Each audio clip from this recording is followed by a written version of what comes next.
देखेंगे GCS. GCS का full form होता है ग्लासगो कोमा स्केल्स। किस क्यों करते हैं हम जीसीएस? जीसीएस एक ऐसा टूल है जिससे हम पेशेंट का किसी पर्सन का कॉन्शियस का लेवल चेक करते हैं। ठीक है, उससे हम ग्रेडिंग दे सकते हैं कि पेशेंट कितना कॉशियस है, कितना अनकॉशियस है। उसके बेसिकली हम ये जो हेड इंजरी होती है, जब हेड इंजरी होती है तो जीसीएस उसका देखते हैं। तो हम बेसिकली इसमें कई नंबर्स हैं, तो हम एक एक करके बात करते हैं कि क्या है जीसीएस, क्या इंपॉर्टेंट है जीसीएस के, और इसमें क्या क्या बेसिक चीजें देखी जाती हैं। ठीक, तो मैं जैसे पहले बताया था आपको कि ग्लासकोमा एक क्लिनिकल टूल है जो हम यूज करते हैं एक पर्सन का लेवल ऑफ कॉन्शियसनेस चेक करने के लिए। कब? After a brain injury. तो ब्रेन इंजरी के दौरान हम एक पेशेंट का कॉन्शियस लेवल चेक करते हैं, किसके थ्रू? ग्लासकोमा स्केल से, यानी जीसीएस। कंपोनेंट्स ऑफ जीसीएस में क्या क्या हम देखते हैं? तो कंपोनेंट्स ऑफ जीसीएस में हम देखते हैं आई ओपनिंग कैसी है पेशेंट की, वर्बल रिस्पॉन्स कैसा है, देन मोटर रिस्पॉन्स कैसा है। तो आई ओपनिंग में हम देखते हैं कि जो पेशेंट है वो अपनी आंख खुद से खोल पा रहा है या नहीं खोल पा रहा है। वर्बल में हम देखते हैं पेशेंट को कि जो जो बोल रहा है या जो रिस्पॉन्ड कर रहा है वो बिल्कुल अच्छे से कर पा रहा है या नहीं कर पा रहा है। मोटर रिस्पॉन्स हम देखते हैं कि पेशेंट हमारे जो हम उसको कमांड कर रहे हैं या जो फॉलो कर रहे हैं, जो कमांड फॉलो करने के लिए कह रहे हैं वो फॉलो कर पा रहा है या नहीं कर पा रहा है। स्कोरिंग कैसे करते हैं हम? तो बेसिकली स्कोरिंग हम करते हैं, जीसीएस का जो पूरा स्कोर है वो 15 तक हम रखते हैं बेसिकली। ठीक है, तो हम अभी देखते हैं, सबसे पहले हम देखते हैं आई रिस्पॉन्स। आई रिस्पॉन्स में जैसे हम किसी पेशेंट के पास गए और पेशेंट खुद आंख खोलता है तो हम उसको 4 नंबर देंगे। देन अगर उससे बात करने पे या उसका नाम बुलाने पे वो पेशेंट आंख खोलता है तो हम उसको 3 नंबर दे रहे हैं। अगर पेशेंट फिर भी आंख नहीं खोलता है, उसके बाद हम उसको कहीं पेन दे रहे हैं, तो उसके बाद वो अगर वो आंख खोलता है तो हम उसको 2 नंबर दे रहे हैं। अगर इसके बाद भी वो कोई रिस्पॉन्स नहीं है तो हम उसको 1 नंबर देते हैं। तो total I response, I opening में कितने नंबर हुए? टोटल 4, ये हमको काउंट करने हैं। ठीक, देन हम फिर देखते हैं वर्बल रिस्पॉन्स। वर्बल रिस्पॉन्स में हम देखते हैं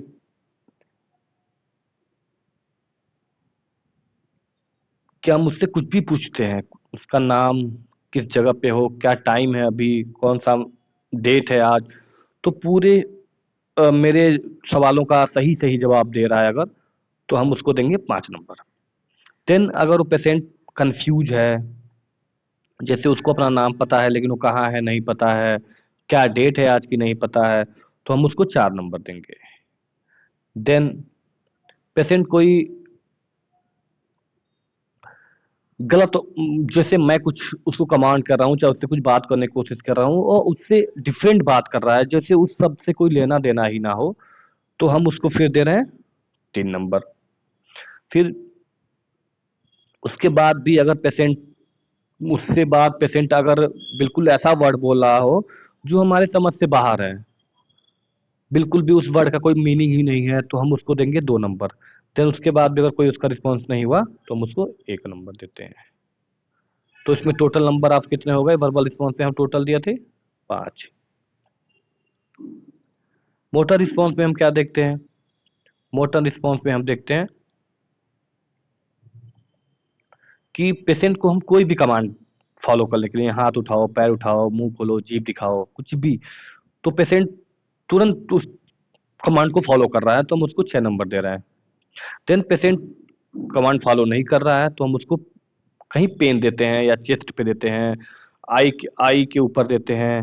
तो पेशेंट अगर जो वहाँ पेन हो रहा है उस एरिया को लोकलाइज कर पा रहा है, मतलब उस एरिया को पता लगा पा रहा है, वहाँ पे हाथ से उस पेन को रिलीफ या हटा, मेरा हाथ हटाने की कोशिश कर रहा है, तो हम उसको 5 नंबर दे रहे हैं। देन पेशेंट फिर 4 नंबर हम किसको दे रहे हैं? 4 नंबर उसको दे रहे हैं कि उसको दर्द पता चल रहा है लेकिन उस जगह से वो अपनी बॉडी हटाना चाह रहा है, ना कि वो मेरा हाथ हटाना चाह रहा है, तो हम उसको उस पे हम 4 नंबर दे रहे हैं। 3 नंबर हम कब दे रहे हैं? 3 नंबर हम पेशेंट को कब दे रहे हैं, जब पेशेंट डीकोरिएटेड, मतलब कि अपना जो जो अपनी बॉडी है वो अंदर की तरफ झुकाव कर रहा हो, ठीक है, फ्लेक्शन कर रहा हो, अंदर की तरफ झुकाव कर रहा हो, तो पेन देने के बाद तो हम उसको 3 नंबर देंगे। देन 2 नंबर कब दे रहे हैं, जब पेशेंट अपनी जो अभी हमने देखा 3 नंबर में जो पेशेंट है वो झुकाव अंदर की तरफ कर रहा है, ठीक है, तो फिर हम उसको 3 नंबर दे रहे हैं। देन पेशेंट अगर झुकाव बाहर की तरफ कर रहा हो, या हाथ पैर फैलाना, या अजीब हरकतें करना, तो हम उसको क्या दे रहे हैं, 2 नंबर दे रहे हैं। देन उसके बाद भी अगर कोई रिस्पॉन्स नहीं हुआ तो हम उसको 1 नंबर दे रहे हैं, ठीक है। तो जीसीएस में हमने ईवीएम को टोटल मिला के हमने कितना नंबर लिया है, ई का नंबर था 4, वी का नंबर था 5, और एम का मतलब नंबर था 6। तो टोटल नंबर ऑफ कितने हुए, टोटल नंबर ऑफ हुए 15। तो किसी नॉर्मल पेशेंट की जो जीसीएस की वैल्यू होगी वो 15 होगी, ठीक है।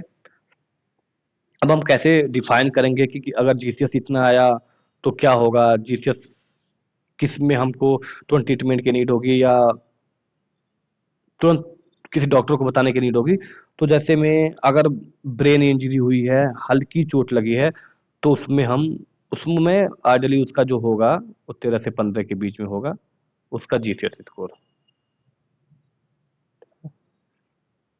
देन अगर मॉडरेट इंजरी है तो 9 से 12 होगा, देन सीवियर इंजरी है तो 8 से नीचे हो सकता है। अगर 8 से नीचे हुआ तो हम उसको कहेंगे कि इसको सीवियर ब्रेन इंजरी है। और देन 8 से, एक बात आपको याद रखनी है कि 8 से अगर कम जीसीएस हुआ तो हम उसको, मरीज को अक्सर वेंटिलेटर या आईसीयू की जरूरत होती है, ठीक है। तो हम टोटल, मैंने आपको बताया था अभी कि टोटल जो जीसीएस में हमने देखते हैं ईवीएम, टोटल स्कोरिंग इसकी 15 होगी, ठीक है। ज़्यादा से ज़्यादा हम एक पेशेंट को 15 नंबर दे सकते हैं, और कम से कम कितना दे सकते हैं, कम से कम हम 3 नंबर दे सकते हैं, ठीक है। 13 से 15 अगर रहा तो जो ब्रेन इंजरी है वो बिल्कुल माइल्ड है, कम कम है। 9 से 12 रहा तो मॉडरेट है, और 3 से 8 रहा तो बिल्कुल भी सीवियर है, मतलब कंडीशन बहुत क्रिटिकल है।